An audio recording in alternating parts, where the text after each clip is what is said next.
Assalamualaikum warahmatullahi wabarakatuh. Izin memperkenalkan diri, nama saya Emilia Pawesti Rohmah, NPM 19734034. Yang pertama, pengertian dari virus. Virus adalah agen infeksi berukuran kecil yang bereproduksi di dalam sel inang yang hidup. Ketika terinfeksi, sel inang dipaksa untuk menghasilkan ribuan salinan identik virus asli dengan cepat. Virus sendiri tidak memiliki sel. Pembentukan virus-virus baru berlangsung dalam sel inang yang terinfeksi. Walaupun demikian, virus memiliki materi genetik yang memungkinkannya untuk bermutasi dan berevolusi. Selanjutnya, di sini saya akan membahas tentang struktur dari virus. Struktur virus terdiri dari asam nukleat, yaitu DNA atau RNA, kapsid, amplop atau selubung virus, tapi tidak semua virus memilikinya, seludang ekor, lempeng dasar, dan serabut ekor. Yang pertama, saya akan membahas tentang asam nukleat. Asam nukleat adalah makromolekul biokimia yang kompleks, berbobot molekul tinggi, dan tersusun atas rantai nukleotida yang mengandung informasi genetik. Asam nukleat yang paling umum adalah asam deoksiribonukleat, yaitu DNA, dan asam ribonukleat, yaitu RNA. Asam nukleat ditemukan pada semua sel hidup serta pada virus. Asam nukleat merupakan biopolimer dan monomer penyusurnya adalah nukleotida. Setiap nukleotida terdiri dari 3 komponen, yaitu sebuah basa nitrogen heterosiklik, yaitu purin atau pirimidin, sebuah gula pentosa, dan sebuah gugus fosfat. Jenis asam nukleat dibedakan oleh jenis gula yang terdapat pada rantai asam nukleat tersebut. Misalnya, DNA atau asam deoksiribonukleat mengandung 2 deoksiribosa. Yang selanjutnya ada kapsid. Kapsid adalah kulit protein dari suatu virus. Ini terdiri dari beberapa subunit struktural oligomer yang terbuat dari protein yang disebut protomer. Yang selanjutnya ada amplop atau selubung virus. Ini merupakan lapisan terluar pada virus saat tahapan daur hidupnya berada pada sel inang. Virus yang berselubung juga memiliki protein yang disebut kapsid antara selubung dan genomnya. Selubung virus ini diturunkan sebagian dari membran sel inang, yaitu fosfolipid dan protein, dan dapat pula menyertakan glikoprotein virus. Protein itu dapat menghindarkan virus dari sistem kekebalan inang. Glikoprotein pada permukaan selubung berguna untuk mengidentifikasi dan mengikat reseptor pada membran inang.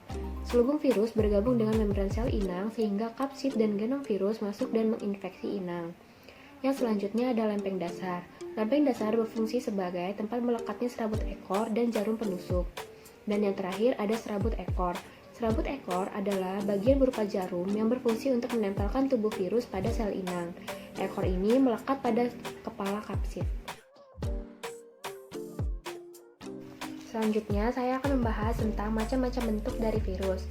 Virus memiliki bermacam-macam bentuk. Yang pertama ada berbentuk batang, yaitu contohnya TMV atau tobacco mosaic virus.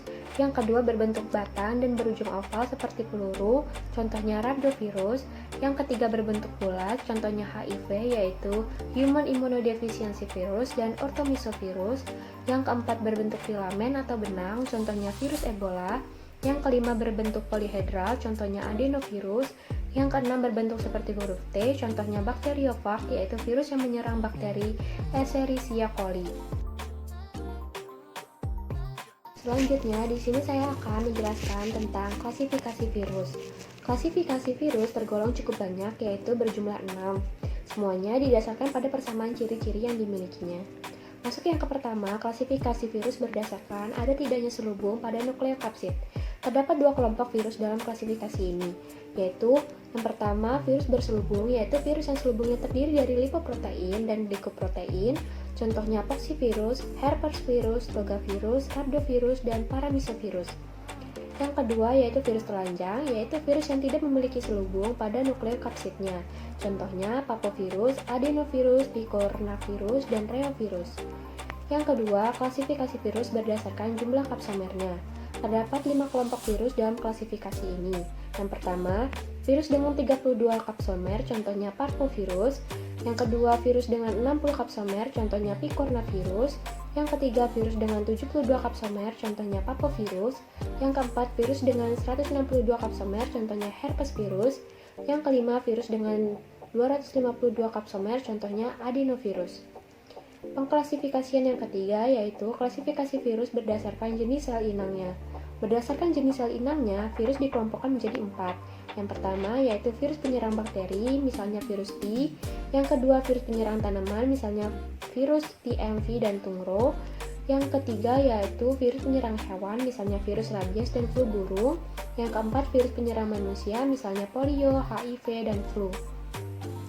Masuk yang keempat, klasifikasi virus berdasarkan tipe genom dan metode replikasinya.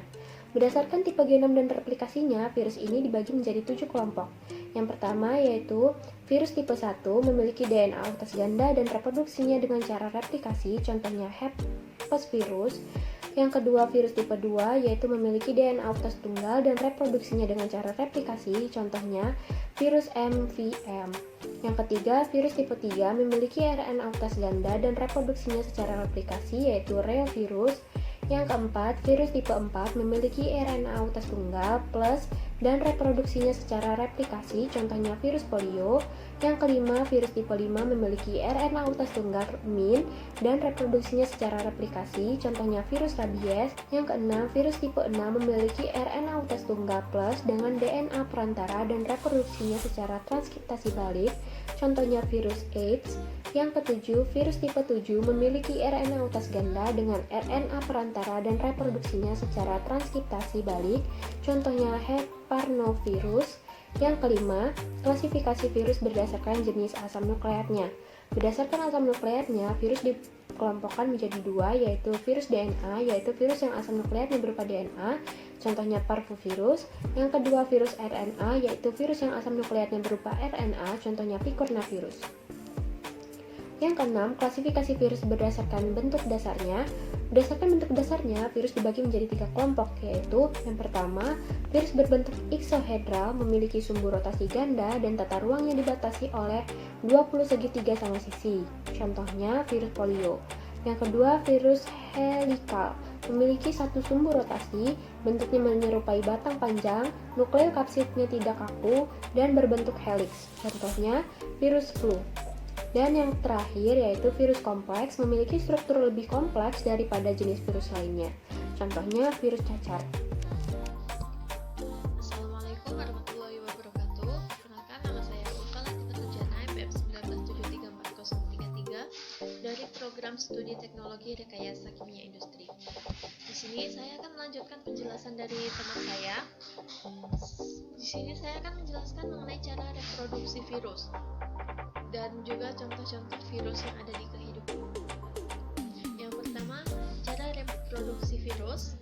Ada 2 siklus, yaitu siklus litik dan ada siklus lisogenetik. Pada siklus litik ini terdapat yaitu replikasi virus yang disertai dengan matinya sel inang setelah terbentuk anakan yang baru. Pada siklus litik ini terdapat beberapa fase yang harus dilewati, yaitu ada fase adsorpsi. Pada fase ini, ujung ekor bakteriofa menempel atau melekat pada bagian tertentu dari dinding sel bakteri yang masih dalam keadaan normal. Daerah ini disebut daerah reseptor. Virus yang menyerang bakteri yang menyerang bakteri E. coli memiliki lisozim yang berfungsi untuk merusak atau menselubungi dinding sel bakteri. Selanjutnya, yang kedua, fase injeksi. Pada fase injeksi, kulit ujung ekor virus T dan dinding sel bakteri coli yang telah menyatu tersebut larut hingga terbentuk saluran dari tubuh virus T dengan sitoplasma sel bakteri. Melalui saluran ini, ADN virus merusak ke dalam sitoplasma bakteri dan bercampur dengannya. Yang ketiga yaitu fase eklifase. Pada fase ini, setelah bercampur dengan sitoplasma bakteri, ADN virus mengambil alih kendali ADN bakteri. Pengendalian ini terjadi di dalam proses penyusunan atau sintesis protein di dalam sitoplasma bakteri. Seterusnya, ADN virus mengendalikan sintesis protein kapsid virus. Yang keempat, yaitu fase replikasi. Pada fase replikasi ini, virus baru mulai dibentuk. ADN virus T mengadakan pembentukan atau penyusunan ADN virus yang baru. Dengan menggunakan ADN, bakteri sebagai bahan materinya, serta membentuk selubung protein kapsid virus. Maka terbentuklah beratus-ratus molekul ADN baru virus yang lengkap dengan selubungnya. Setiap sel bakteri E. coli yang diserang oleh virus T dapat menghasilkan 200 sampai 300 virus yang baru. Selanjutnya yaitu fase pemecahan. Pada fase pemecahan ini, sel inang atau litik setelah terbentuk virus T yang baru, dinding sel bakteri akan pecah. Selanjutnya, sejumlah virus T yang baru tersebut akan keluar dan siap untuk menyerang sel bakteri E. coli yang baru. Selanjutnya, yaitu siklus lisogenetik. Pada siklus lisogenetik juga terdapat beberapa fase, di antaranya fase adsorpsi. Pada fase ini, ujung ekor bakteriofag menempel atau melekat pada bagian tertentu dari dinding sel bakteri yang masih dalam keadaan normal. Daerah itu disebut daerah reseptor. Selanjutnya, fase injeksi. Pada fase injeksi, kulit ujung ekor virus T dan dinding sel bakteri coli yang telah menyatu tersebut larut hingga terbentuk saluran dari tubuh virus T dengan sitoplasma sel bakteri. Melalui saluran ini, ADN virus merusak ke dalam sitoplasma bakteri dan bercampur dengannya. Selanjutnya yaitu fase penggabungan. Pada fase penggabungan ini memasuki fase injeksi DNA virus masuk ke dalam tubuh bakteri. Selanjutnya DNA virus menyisip ke dalam tubuh bakteri. Selanjutnya DNA virus menyisip ke dalam DNA bakteri atau melakukan penggabungan. DNA bakteri terbentuk sirkuler, yakni seperti kalung yang tidak berujung dan berpangkal ya. Jadi DNA tersebut berupa benang ganda yang dipilih. Selanjutnya fase pembelahan. Pada fase pembelahan ini, dalam keadaan tersambung, DNA virus tidak aktif, yang dikenal sebagai profag, oleh karena DNA virus menjadi satu dengan DNA bakteri. Maka, jika DNA bakteri melakukan replikasi, profag juga ikut melakukan replikasi. Selanjutnya yaitu fase perakitan. Pada fase perakitan ini, kapsid-kapsid dirakit menjadi kapsid virus yang utuh, yang berfungsi sebagai selubung virus. Kapsid virus yang berbentuk mencapai 100-200 kapsid baru. Selanjutnya, DNA hasil replikasi masuk ke dalamnya gunanya untuk membentuk virus-virus baru. Yang terakhir yaitu fase litik. Pada fase litik ini, setelah terbentuk virus-virus baru, terjadilah lisis sel bakteri atau uraian sama dengan daur litik. Virus-virus yang terbentuk berhamburan keluar dari sel bakteri lalu menyerang bakteri baru. Dalam keadaan daur, selanjutnya virus dapat mengalir daur litik atau daur lisogenetik. Selanjutnya di sini ada beberapa contoh virus. Yang pertama, virus yang menguntungkan. Di sini ada virus Dirested Enzyme Prodrug Therapy atau VDAPT, merupakan jenis terapi virus di mana sel yang yang menjadi target dimasukkan enzim yang dapat mengaktifkan dan menonaktifkan prekursor maupun sitoksis yang tersusun secara sistematis. Prekursor itu adalah suatu senyawa yang mendahului senyawa lain dalam proses metabolisme, sedangkan sitokis yaitu senyawa racun bagi sel. Yang kedua, memproduksi vaksin. Jadi, virus ini dapat digunakan sebagai pemproduksi vaksin dengan cara virus ini dilemahkan atau dimatikan sehingga kemampuannya menimbulkan penyakit menurun atau menghilang. Beberapa contoh vaksin yang dapat digunakan yaitu OPV atau oral polio vaksin, yaitu untuk mencegah penyakit polio. Selanjutnya ada VZV atau varicella zoster vaksin, yaitu untuk mencegah penyakit cacar air, dan ada juga MMR atau measles, mumps, rubella, yaitu untuk mencegah penyakit cacar air, gondong, dan campak Jerman. Selanjutnya ada contoh lagi untuk membuat antitoksin dengan cara menggabungkan sifat-sifat DNA yang menguntungkan antara virus dengan gen lain, sehingga sifat yang menguntungkan tersebut akan dimiliki oleh bakteri yang diinfeksi oleh virus. Selanjutnya, untuk memproduksi interferon, yaitu merupakan senyawa protein yang dihasilkan oleh sel normal sebagai respon terhadap serangan atau infeksi virus. Interferon ini berfungsi untuk mencegah replikasi virus pada sel hostpan ataupun sel inang. Selanjutnya ada antibakteria. Kemampuan virus juga dapat digunakan sebagai antibakterial. Nah, dimanfaatkan pada industri makanan yang tidak tahan lama, seperti kue, roti, dan beberapa jenis minuman, sehingga bakteri-bakteri penyebab penyakit ataupun kerusakan pada makanan tersebut akan mati jika diinfeksi virus. Di sini selanjutnya saya akan memberikan contoh virus yang merugikan, yaitu yang pertama ada HIV atau human immunodeficiency virus yang dapat menyebabkan penyakit AIDS atau acquired immune deficiency syndrome. HIV atau AIDS menyerang sel-sel darah putih limfosit T. Gejalanya adalah seperti gabungan dari gejala beberapa jenis penyakit. Hal ini dikarenakan karena menurunnya sistem kekebalan pada tubuh. Selanjutnya ada virus hepatitis yang dapat menyebabkan penyakit hepatitis B. Virus hepatitis ini menyerang sel-sel hati.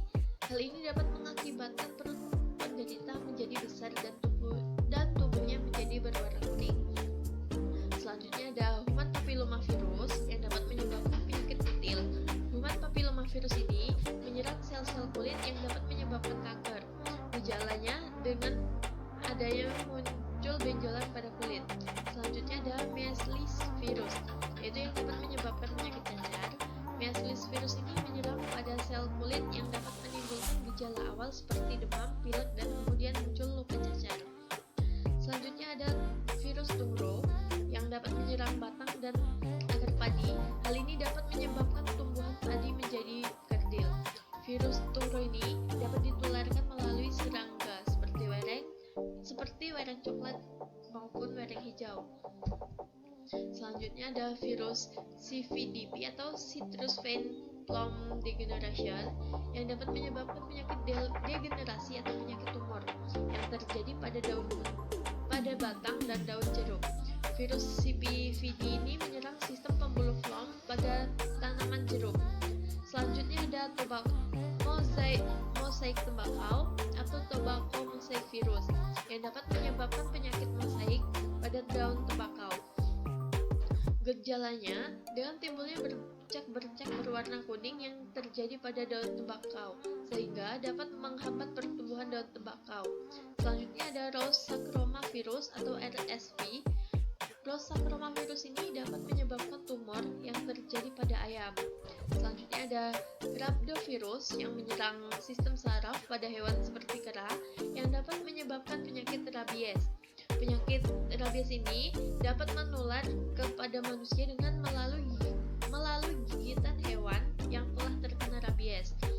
selanjutnya yang terakhir ada paramyxovirus yang dapat menyebabkan penyakit NCD atau Newcastle disease yang menyerang sistem saraf yang terjadi pada unggas seperti ayam. Penyakit tersebut sering disebut dengan tetelo atau parrot fever. Gejala penyakitnya ini adalah mencret ataupun batuk-batuk. Itu saja yang dapat saya sampaikan. Saya akhiri.